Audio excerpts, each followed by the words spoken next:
पीठ, त्यात मध्ये चवीला लसूण, जिरं, अजून कोथिंबीर, हळद आणि त्याची थोडं हरभऱ्याच्या डाळीचं पीठ. आळूच्या पिठात आम्ही थोडं लिंबू पिळत आहे. लिंबू पिळल्यामुळे वड्या घशाला आपल्या खाजू सुटत नाही, त्याच्यामुळे लिंबू अवश्य पिळत जा.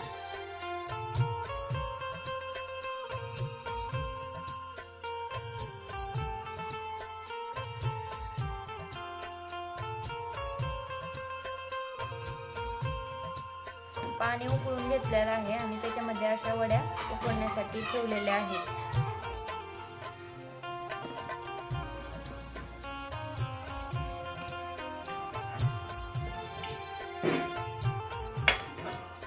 अळूच्या वड्या उकडलेल्या आहेत. आता त्याचे असे छोटे छोटे तुकडे करून घ्यायचे.